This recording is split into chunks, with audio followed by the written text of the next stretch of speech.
Class 12th maths chapter 10 vector algebra. इसमें हम सबसे पहले वेक्टर क्वांटिटी की डेफिनेशन देखेंगे। A quantity that has magnitude as well as direction is called a vector quantity. ऐसी quantities जिनमें मैग्नीट्यूड के साथ साथ डायरेक्शन भी होती है उसे हम वेक्टर क्वांटिटी बोलते हैं। वैसे दो तरह की क्वांटिटी होती हैं, स्केलर क्वांटिटी और वेक्टर क्वांटिटी। स्केलर क्वांटिटी में ओनली मैग्नीट्यूड होता है, वेक्टर क्वांटिटी में डायरेक्शन भी होती है, मैग्नीट्यूड के साथ डायरेक्शन भी होगी, जैसे फोर्स हो गया, डिस्प्लेसमेंट, वेलोसिटी, ये सभी। ठीक है, जैसे मैंने यहाँ पे एक पॉइंट लिखा है पोजीशन वेक्टर, तो पोजीशन वेक्टर मैंने एक वेक्टर लिखा है ओ ए। ठीक है, ओ ए वेक्टर। तो जैसे अगर हम इस लाइन सेगमेंट की बात करें कि ओ से ए तक का जो ये जो लाइन सेगमेंट है, तो ये लाइन सेगमेंट स्केलर क्वांटिटी होगी, लेकिन इसमें डायरेक्शन दिया है कि हमें ओ से ए की तरफ जाना है, डायरेक्शन लगा है ना, तो हमें ओ से ए की तरफ जाना है। तो इसमें हम ये जो ओ पॉइंट है ये इनिशियल पॉइंट है, इनिशियल, और ये टर्मिनल। ठीक है, पोजीशन वेक्टर के बारे में देख रहे हैं, तो किसी वेक्टर को लिखने के लिए पहले उसमें इनिशियल पॉइंट दिया होता है जहाँ से हम स्टार्ट करते हैं चलना, और किस डायरेक्शन में जा रहे हैं, ए डायरेक्शन तक। तो ओ से ए तक का जो बीच का डिस्टेंस होगा ये मैग्नीट्यूड होगा, और इसमें डायरेक्शन भी दी है कि ओ से ए की तरफ ही जाना है, ओ से जाना है ए की तरफ। तो मैग्नीट्यूड भी दिया है, ओ से ए के बीच का डिस्टेंस ये मैग्नीट्यूड है, और डायरेक्शन भी दी है, इसलिए हम इसको वेक्टर क्वांटिटी कहेंगे। ये वेक्टर क्वांटिटी है, वेक्टर है। ठीक है, तो इसको लिखने, किसी वेक्टर को लिखने का तरीका ये होता है ओ ए वेक्टर। इस तरीके से इनिशियल पॉइंट, उसके बाद टर्मिनल पॉइंट, उस पर वेक्टर लगा देते हैं ओ ए पॉइंट। जैसे मैंने कोई इनिशियल पॉइंट है ए और ये फाइनल पॉइंट है इसका बी, हम ए से बी की तरफ जा रहे हैं, इस तरफ ये साइन लगाएं, तो ए इनिशियल पॉइंट है, बी फाइनल पॉइंट है, तो हम इसको लिखेंगे ए बी वेक्टर। ठीक है, ये वेक्टर का साइन है, ए वेक्टर, है ना। और अगर हम इस डायरेक्शन में जा रहे हैं, जैसे हमने यहाँ पे लिखा इनिशियल पॉइंट ये सी और ये डी, अब मैं इस डायरेक्शन में जा रहा हूँ, इस डायरेक्शन में। ठीक है, तो इसमें इनिशियल पॉइंट डी होगा और फाइनल पॉइंट सी होगा, डी से चलेंगे सी की तरफ, तो ये लिखा जाएगा डी सी वेक्टर। इस तरीके से हम किसी वेक्टर की पोजीशन वेक्टर को इस तरीके से लिखते हैं। थोड़ा सा मैं इसको 3D में समझाता हूँ। 3D में जैसे ये कार्टेशियन प्लेन बनाया है मैंने, ये एक्स एक्सिस है, ठीक है, और ये वाई एक्सिस है। एक्स एक्सिस तो ये हो गया और वाई एक्सिस ये होगा। जेड एक्सिस कैसे होगा, जैसे ये मेरा पेन है, इस तरीके से जेड एक्सिस होगा। ठीक है, ये एक्स एक्सिस, ये वाई एक्सिस, और ये ऊपर जेड एक्सिस। ठीक है, और इस तरीके से जेड एक्सिस होगा। तो अब 3D में जैसे 11th क्लास में था स्पेस, तो जैसे कोई पी पॉइंट है, सपोज करो जैसे ये एक्स एक्सिस, वाई एक्सिस और ये जेड एक्सिस, तो पी पॉइंट यहाँ स्पेस में होगा, यहाँ पे इतना ऊपर सा। ठीक है, तो इस पी पॉइंट पर चलने के लिए, पहुंचने के लिए क्या करेंगे, पहले एक्स पे जाएंगे, फिर वाई पे जाएंगे, उसके बाद जेड पे जाएंगे, तो ये पी पॉइंट होगा। तो ये जो मैं यहाँ पे हमें कॉपी में दिख रहा है ओपी, वो इस तरीके से नहीं होगा, ओपी इस तरीके से होगा, ऐसे करके पी पॉइंट यहाँ पर होगा इसका। ठीक है, यहाँ पे कहीं, तो इस तरीके से रहेगा। ठीक है, तो पी पॉइंट है कोई, इसका कोऑर्डिनेट्स हैं एक्स वाई जेड। ठीक है, तो हमें यहाँ पे पी पॉइंट का पोजीशन वेक्टर लिखना है, तो ये इसका इनिशियल पॉइंट ओ रहेगा और final point, terminal point P रहेगा। तो ये जो पोजीशन पॉइंट रहेगा, position vector of O P, ये जो पी पॉइंट है ना, इसका पोजीशन वेक्टर लिखना है हमें, ओ से पी की तरफ जा रहा है इस तरीके से। तो एक्स वाई जेड इसके कोऑर्डिनेट थे, तो इसका वेक्टर को लिखा जाएगा X I cap, Y Z cap, Z K cap. ये आई जे के जो होंगे ये एक्स एक्सिस, वाई एक्सिस और जेड एक्सिस के कंपोनेंट होते हैं, तो इसकी वेक्टर फॉर्म इसी तरीके से लिखी जाएगी, एक्स आई वाई जे जेड के। ठीक है, आगे देखो, इसमें ये इसका पोजीशन वेक्टर होगा 3D में। This form of any vector is called a component form. ये अगर इस तरीके से कोई फॉर्म लिखी हुई है तो इस फॉर्म को हम कंपोनेंट फॉर्म बोलते हैं। ठीक है, ये जो फॉर्म है ये कंपोनेंट फॉर्म है। Here X Y Z are called the scalar component. यहाँ पे अकेला एक्स वाई जेड अगर इस तरीके से आई जे के नहीं लगा है तो ये स्केलर कंपोनेंट्स हैं। ठीक है, एक्स वाई जेड जो है वो स्केलर कंपोनेंट्स होंगे, और अगर एक्स आई वाई जे जेड के अगर इस तरीके से लिखें, ये सब वेक्टर कंपोनेंट्स हैं। ठीक है, ये भी क्वेश्चन में आएगा कि स्केलर कंपोनेंट्स लिखो, वेक्टर कंपोनेंट्स लिखो। जैसे कोई पॉइंट है, उसके कोऑर्डिनेट दिए हैं 2 3 5 या 4, इस तरीके से दिए हैं, तो 2 3 4 अगर देखा है तो ये तो स्केलर कंपोनेंट्स हो गए, किसी वेक्टर के स्केलर कंपोनेंट्स हो गए। और अगर मैं लिख दूँ 2i 3j 4k, तो ये वेक्टर कंपोनेंट्स हो गए। ठीक है, वेक्टर कंपोनेंट्स। ठीक, तो ये जो फॉर्म है उसको हम कंपोनेंट फॉर्म बोलते हैं। अगर हम इसमें आई जे के हटा देंगे तो स्केलर कंपोनेंट्स हो जाएंगे, लगा देंगे तो वेक्टर कंपोनेंट्स हो जाएंगे। उसके बाद मैग्नीट्यूड, एक वर्ड आया था मैग्नीट्यूड जो मैंने यहाँ बताया था, a quantity that has magnitude as well as direction. तो मैग्नीट्यूड क्या होगा, जैसे ये वेक्टर था ओ ए वेक्टर, तो ओ और ए के बीच का जो डिस्टेंस होता है, ये डिस्टेंस मैग्नीट्यूड होता है, ठीक है। जैसे ये ए बी वेक्टर है, तो ए और बी के बीच का जो डिस्टेंस होगा वो ए बी वेक्टर होगा। या जैसे ओ से पी तक का डिस्टेंस होगा ओ पी वेक्टर, तो ओ और पी के बीच का जो डिस्टेंस है उसे हम मैग्नीट्यूड बोलते हैं, ठीक है। तो length of any vector is called a magnitude of vector. तो किसी भी वेक्टर की जो लेंथ होती है उसको मैग्नीट्यूड बोलते हैं। अब जैसे मैग्नीट्यूड, जैसे ये ओ पॉइंट है, ओ ओरिजिन है, तो इसको हम कोऑर्डिनेट 0,0,0 लिख सकते हैं, और पी पॉइंट के कोऑर्डिनेट x, y, z है। हमें ओ और पी के बीच का डिस्टेंस बताना है, यही तो मैग्नीट्यूड होगा। तो ओ और पी के बीच का डिस्टेंस जो होगा वो मैग्नीट्यूड है। तो डिस्टेंस फार्मूला यूज़ कर लेंगे इसमें। डिस्टेंस फार्मूला 11th में था x2 - x1 y2 - y1 z2 - z1, है ना।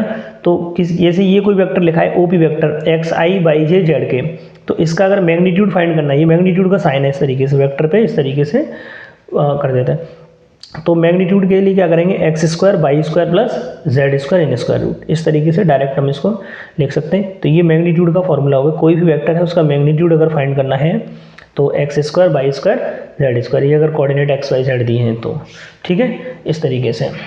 नेक्स्ट, हाँ नेक्स्ट थोड़ा कंसेप्ट है इसमें।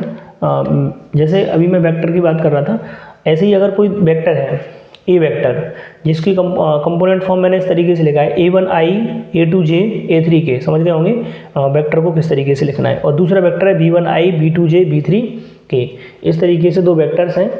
अभी हमें ये, ठीक है, दो अलग अलग वेक्टर्स हैं, कंपोनेंट फॉर्म में लिखे हैं, एक ए वेक्टर लिखा है, दूसरा बी वेक्टर लिखा है, ठीक है।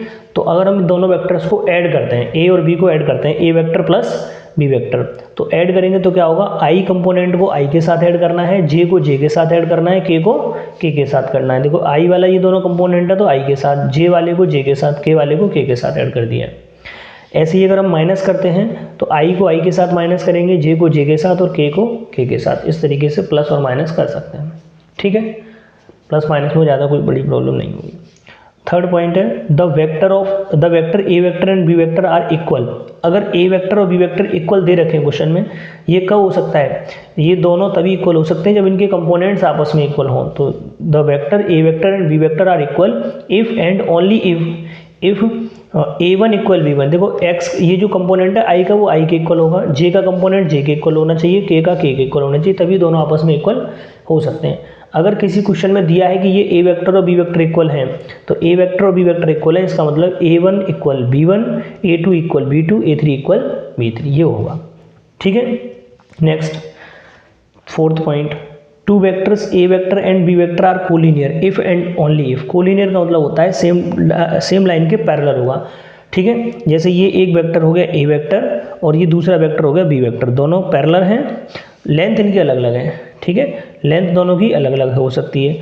तो ये दो अलग अलग वेक्टर हैं, ठीक है, तो ये दोनों आपस में पैरेलल हैं, तो हम इनको कोलिनियर वेक्टर कहेंगे, ठीक है। ये या फिर किसी तीसरे के भी पैरेलल हो सकते हैं, तो ये दोनों कोलिनियर है, लेंथ इनका आपस में आगे पीछे मतलब लेंथ इसका बड़ा छोटा हो सकता है। तो two vectors A vector and B vector are collinear if and only if. दो वेक्टर कोलिनियर कब हो सकते हैं, if a1 upon b1, a2 upon b2, a3 upon b3 equal lambda. या फिर हम इसको कह सकते हैं, जैसे ये ए वेक्टर दिया, ये बी वेक्टर दिया है, हम अगर इसको ट्रांसफर करें तो जैसे ये a1 अपॉन b1 है, इसको अगर मैं लैम्डा के इक्वल पुट करता हूँ तो a1 की वैल्यू आएगी लैम्डा b1, है ना। तो हम इसको फाइनली कह सकते हैं कि A vector equal lambda B vector, मतलब इसमें कोई ऐसा कॉमन आएगा, फिर ये दोनों आपस में इक्वल हो जाएंगे। A vector equal lambda B vector, lambda मतलब कांस्टेंट कॉमन लेंगे। जैसे कोई ए वेक्टर दिया है 2i plus 3j plus 4k, अब इसके कोलिनियर कोई वेक्टर बनाना है बी वेक्टर, इसके कोलिनियर, तो इसके कोलिनियर के लिए इसमें किसी भी पॉजिटिव नंबर से मल्टीप्लाई कर दो, 2 से 3 से 4 से 5 से 1/2 से 1/3 से, किसी से भी पॉजिटिव नंबर से मल्टीप्लाई कर सकते हैं। जैसे 2 से मल्टीप्लाई कर देंगे तो 4i plus 6j plus 8k, ठीक है। तो ये इसमें 2 से मल्टीप्लाई करते हैं, तो ये दोनों कोलिनियर है, इनकी मैग्नीट्यूड अलग अलग हो सकते हैं, अलग अलग हैं, इसका मैग्नीट्यूड अलग होगा, इसका मैग्नीट्यूड अलग होगा, लेकिन डायरेक्शन दोनों की सेम है, ठीक है, दोनों की डायरेक्शन सेम रहेगी। तो इस तरीके से कोलिनियर वेक्टर्स होते हैं। एक पॉइंट आएगा यूनिट वेक्टर। यूनिट वेक्टर क्या होता है, a vector whose magnitude is unity, ऐसा वेक्टर जिसकी मैग्नीट्यूड 1 होगा, ठीक है। एक ऐसा वेक्टर जिसका मैग्नीट्यूड 1 होगा उसे हम यूनिट वेक्टर बोलते हैं, डिनोटेड बाई ए कैप। जैसे कोई ए वेक्टर है, इसको अगर यूनिट वेक्टर लिखना है, अगर इस तरीके से लिखा है तो ये यूनिट वेक्टर है, इसका मैग्नीट्यूड 1 होगा। जैसे आई कैप लिखते हैं हम, जब कंपोनेंट फॉर्म लिखते हैं आई कैप, जे कैप, के कैप, मतलब इस तरीके से लिखते हैं आई जे के। तो कैप क्यों लगाते हैं? क्योंकि ये यूनिट वेक्टर है। अगर मैं इसी को देखूँ कि अगर ए वेक्टर आई कैप है, आई कैप, आई पे कैप लगाए तो ये यूनिट वेक्टर है, इसका मैग्नीट्यूड 1 होगा। जे कैप, ये मैग्नीट्यूड सबके 1 है, इन सबके अलग अलग देखा जाए तो, ठीक है। तो इसलिए इन पे सब पे कैप लगे रहते हैं, ये यूनिट वेक्टर्स होते हैं आई जे के। तो अगर हम कोई वेक्टर है उसको अगर एक यूनिट वेक्टर में कन्वर्ट करना है तो उसके लिए फॉर्मूला होता है A vector upon magnitude of A vector. जो वेक्टर होगा ना उसको मैग्नीट्यूड से डिवाइड कर देंगे तो यूनिट वेक्टर बन जाएगा, ठीक है। A vector whose magnitude is unity is called a unit vector, denoted by A cap. अब एक एग्जांपल मैंने यहाँ लिखा है, A vector equal I cap minus 2 J cap plus 2 K cap. ये वेक्टर है, इसको हमें फाइंड करना है, find unit vector of A vector, इसका यूनिट वेक्टर बनाना है, ठीक है।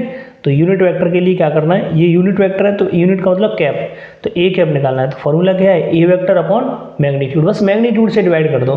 तो ये वेक्टर है, इसको मैग्नीट्यूड से डिवाइड कर दिया। मैग्नीट्यूड कैसे निकला मैं पीछे बताया था, फॉर्मूला लिखवाया मैग्नीट्यूड का। जैसे आई का कोफिशिएंट क्या है 1, जे का 2 और के का ये भी 2 या -2 है। तो मैग्नीट्यूड के लिए क्या होगा 1 स्क्वायर, 2 स्क्वायर और 2 स्क्वायर, ये मैग्नीट्यूड आ रहा है नीचे। वेक्टर को मैग्नीट्यूड से डिवाइड कर दिया तो 1 का स्क्वायर 1, 2 का स्क्वायर 4, 2 का स्क्वायर 4, 4 + 4 + 8 + 1 9 हो गया। तो ये 3 बार आएगा।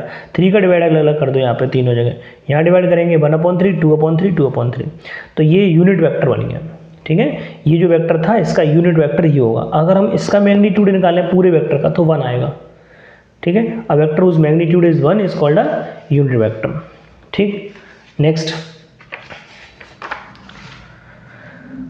नेक्स्ट पॉइंट है direction cosine and direction ratio of a line. मतलब कोई वेक्टर फॉर्म में दिया है तो उसके डायरेक्शन रेशियो क्या होंगे और डायरेक्शन कोसाइन क्या होंगे ये देखना है, ठीक है। जैसे 3D की तरह मैंने कार्टेशियन प्लेन बनाया, ये एक्स एक्सिस, ये बाई एक्सिस और ये इस तरीके से, जैसे जेड ऐसे लिखा है ना, ऐसे नहीं होगा, जेड इस तरीके से इस वाली फॉर्म में होगा, इस तरीके से।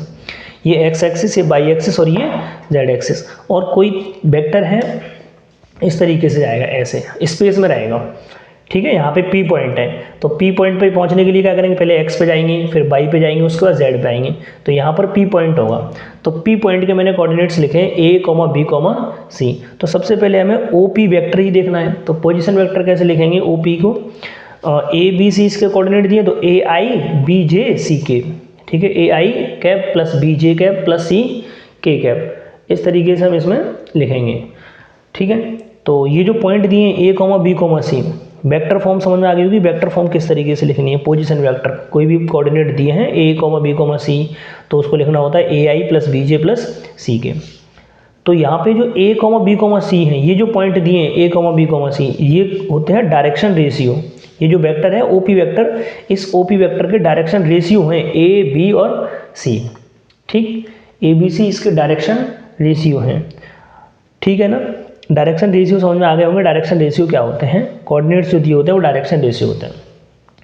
आगे देखो, if OP makes the angle alpha beta gamma with the x axis, Y axis, Z axis respectively. अब देखो ये जो वेक्टर जा रहा है ना, ये जो OP वेक्टर है, ये OP वेक्टर एक्स एक्सिस के साथ अल्फा एंगल बनाएगा, बाई के साथ बीटा एंगल बनाएगा और जेड एक्सिस के साथ गामा एंगल बनाएगा। देखो इस तरीके से जेड एक्सिस होगा और इस तरीके से होगा OP, ये OP लाइन है, दिख रहा होगा, थोड़ा मैं अंदर करके रखता हूँ।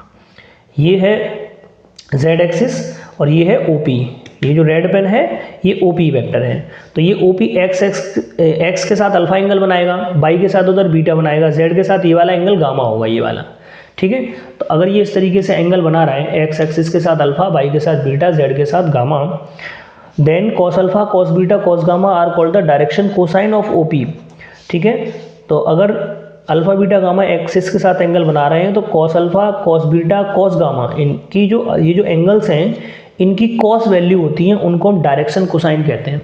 कॉस वैल्यू को क्या बोलते हैं, direction cosines of OP vector, ठीक है। तो यही समझना है, कोई वेक्टर है ये एक्सिस के साथ अल्फा बनाएगा, बाई के साथ बीटा, जेड के साथ गामा, तो इनकी कॉस वैल्यू जो होंगी वो डायरेक्शन कोसाइन होंगी।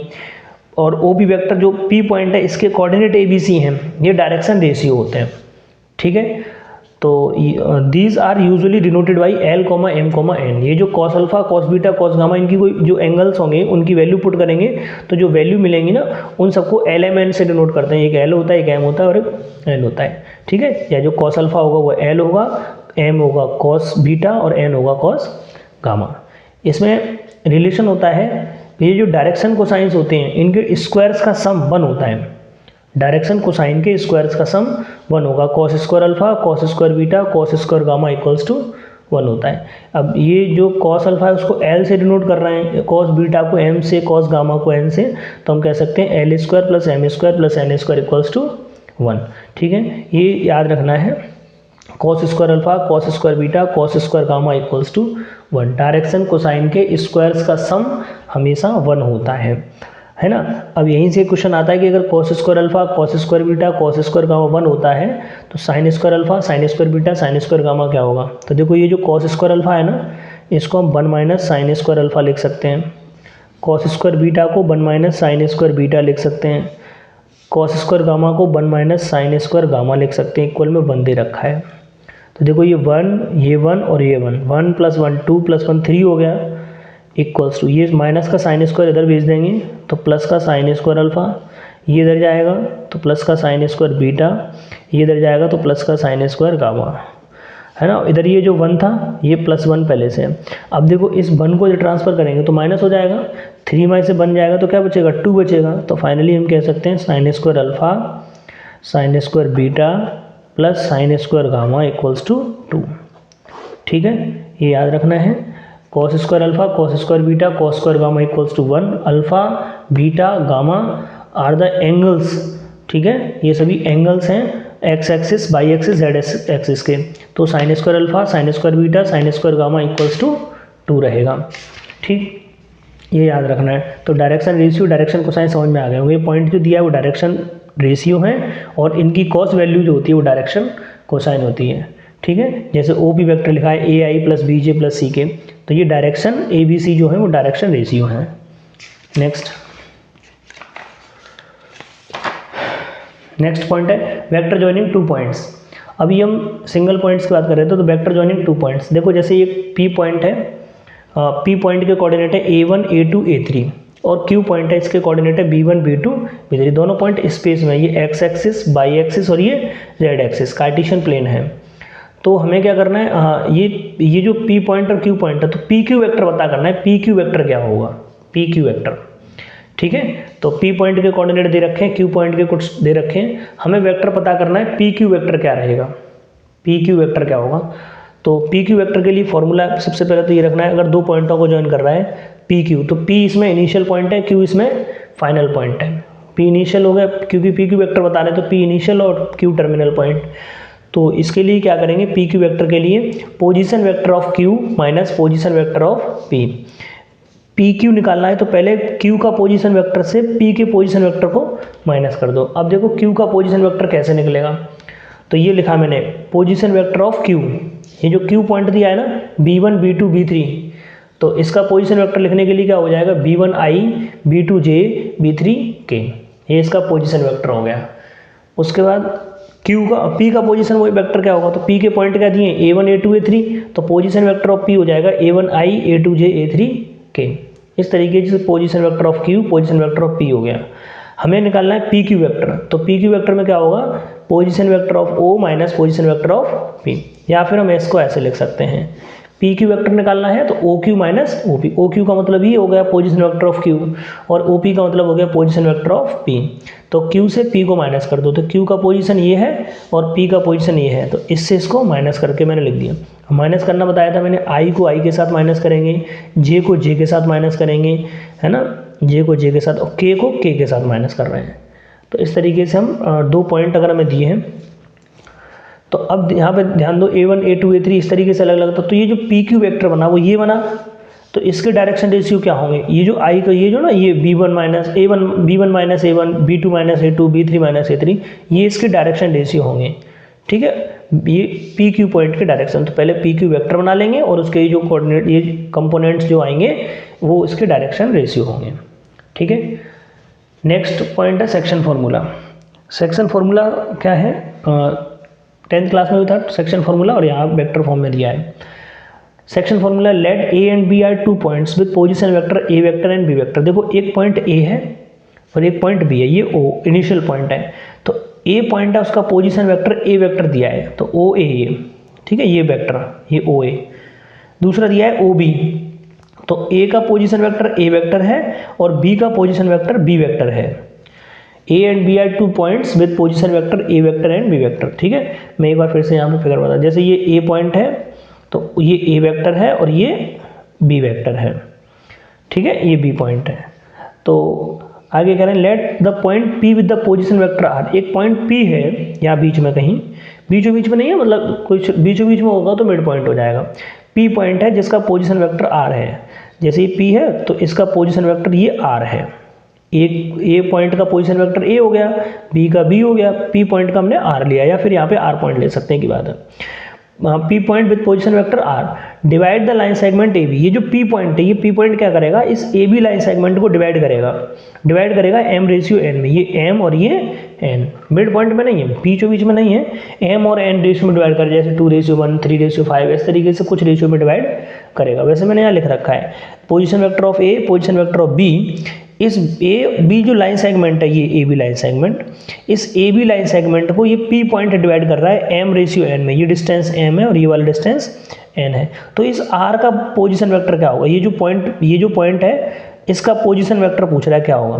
तो इसके लिए फॉर्मूला बनेगा आर वेक्टर इक्वल एम। थोड़ा यहाँ फॉर्मूला याद करने का तरीका भी होता है, जैसे ये एम है तो एम का मल्टीप्लाई करना है इस बी के साथ, एम का मल्टीप्लाई करना है बी के साथ, प्लस एन का मल्टीप्लाई करना है ए के साथ अपॉन एम प्लस एन, ठीक है। ये मैंने लिखा है R vector equal M B vector plus. इस तरीके से रटना नहीं है कि अभी क्वेश्चन में कभी इधर एम कर दिया इधर एन कर दिया तो एम के साथ बी लेना है, बस ऐसे रखना है। एम इधर है तो इसको इसके साथ रखना है और एन इधर है तो इसको इसके साथ रखना है। अब आगे पीछे हो सकता है कोई एम इधर लिख दे एन इधर लिख दे, तो फॉर्मूला रटना नहीं है, बिल्कुल समझना है। एम का मल्टीप्लाई इस वाले वेक्टर के साथ होगा, यहाँ जो होगा रेशियो उसका मल्टीप्लाई इसके साथ, और यहाँ जो होगा इसका मल्टीप्लाई इसके साथ होगा, अपॉन में m+1 आ जाएगा। तो अब ये जो रेशियो, ये जो डिवाइड करेगा, ये दो तरीके से डिवाइड करेगा। एक तो इंटरनली डिवाइड होगा, ये इंटरनली डिवाइड है। इंटरनली का मतलब अंदर से, जैसे ये ए बी है, ए बी जो डिवीजन पॉइंट है पी, ये बीचों बीच मतलब इस ए बी लाइन पर ही आ रहा है बीच में, तो ये अंदर से डिवाइड कर रहा है। एक होता है एक्सटर्नली डिवीजन, ठीक है, ये मैंने लिखा है एक्सटर्नल डिवीजन। हाँ, ये एक्सटर्नल डिवीजन। तो एक्सटर्नल डिवीजन में क्या होता है, जैसे ये पॉइंट ए था और ये जैसे यहाँ इस पे यहाँ समझेंगे अलग से फिर से बार, जैसे ये ओ है, यहाँ से ये ए पॉइंट है और इधर ये बी पॉइंट है, तो ये ए बी हो गया। तो ए का पोजीशन वेक्टर हो गया ए वेक्टर और बी का पोजीशन वेक्टर हो गया बी वेक्टर। अब इस ए बी लाइन, ये जो ए बी लाइन सेगमेंट है, इसको एक तीसरा पॉइंट है ए या पी पॉइंट यहाँ पे अलग से है, ये बाहर है, देखो ए बी से हट गया ना बाहर की तरफ। पिछले वाले में क्या था, ए और बी के बीच में यहाँ पे कहीं आ रहा था, बीच मतलब इस वाली लाइन पे। अब की बार आ रहा है पी पॉइंट बाहर की तरफ, और बाहर की तरफ जा रहा है तो इसका पोजीशन वेक्टर हो गया आर वेक्टर। तो ये आर वेक्टर कैसे निकलेगा, जबकि ये डिस्टेंस है एम और ये डिस्टेंस है एन, ये इस तरीके से एम रेशियो एन में डिवाइड करेगा। तो एक्सटर्नल डिवीजन होगा, देखो ये एम है तो एम के साथ लेंगे बी, एम के साथ लेंगे बी और एन के साथ लेंगे A, M B minus N A upon M minus N, ये एक्सटर्नल डिवीजन और पीछे वाला इंटरनल डिवीजन, ठीक है। अब ये जो पॉइंट है, जैसे पीछे हम बात कर रहे थे, अगर ये डिवीजन पॉइंट है बीचों बीच में आ जाए, जिसको हम मिड पॉइंट कहेंगे, तो मिड पॉइंट में क्या होता है, A vector plus B vector upon 2, दोनों को ऐड करके 2 से डिवाइड कर देंगे। इस तरीके से ये रहेगा, ये इसका कंसेप्ट है, ठीक है। एक बार इसको वापस से देख लेंगे। मैं अभी एक्सरसाइज 10.2 कराता हूँ, ठीक है। 10.2 का फर्स्ट क्वेश्चन देखेंगे, compute the magnitude of the following vectors. ये कुछ वेक्टर्स लिखे हैं, इसके मैग्नीट्यूड फाइंड करने हैं, ठीक है। मैग्नीट्यूड, तो देखो सबसे पहले ए वेक्टर लिखा है आई कैप प्लस जे कैप प्लस के कैप, इसका हमें मैग्नीट्यूड बताना है। तो ए वेक्टर का मैग्नीट्यूड ये इस तरीके से साइन हो गया मैग्नीट्यूड का, ठीक है। अभी मैग्नीट्यूड मैंने फॉर्मूला लिखाया था x² plus y² plus z²। Normally समझेंगे, जैसे आई है ना, इसका x का कंपोनेंट 1 होगा, i का कोफिशिएंट 1, j का 1 और k का 1, तो यहाँ पे हम इसको लिखेंगे 1² प्लस 1² प्लस 1²। तो ये कितना हो जाएगा, 1 + 1 + 1 3 हो जाएगा, है ना, 3, बस यूनिट इतना ही छोड़ देंगे, हो गया इसका, ये रूट यहाँ पे नहीं रहेगा। आगे बी वेक्टर जो दिया है, ठीक है, बी वेक्टर क्या दिया है, बी वेक्टर दिया है 2i minus 7j plus 3k। अभी हमें इसका मैग्नीट्यूड बताना है, सबका अलग अलग बताना है, ये ऐसे मान लो 3 पार्ट है, 1 2 3, तो इसका मैग्नीट्यूड बनाना है। तो मैग्नीट्यूड के लिए क्या करेंगे, हम अंडर रूट लगाएंगे।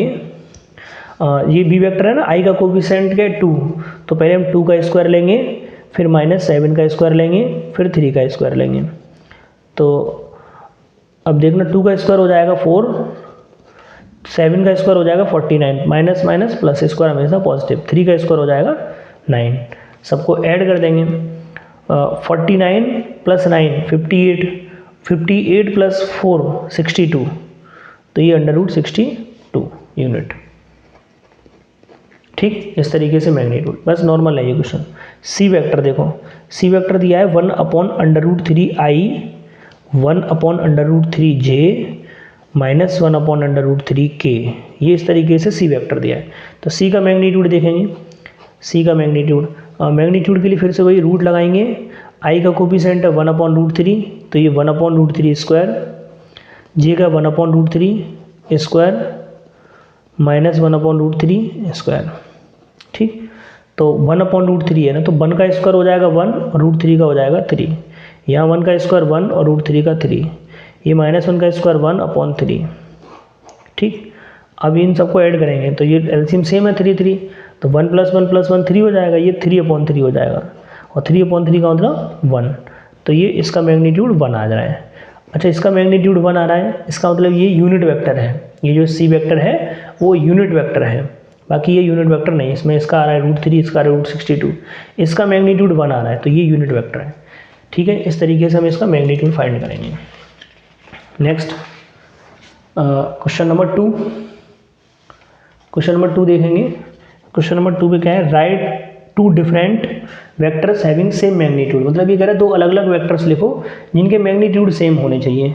तो इसमें अपनी तरफ से कुछ भी लिख सकते हो, वैसे कई ऐसे एग्जांपल्स हो सकते हैं, पर ये पूछ रहा है 2 ऐसे वेक्टर्स लिखो जिनके मैग्नीट्यूड सेम हो पर डिफरेंट वेक्टर होने चाहिए।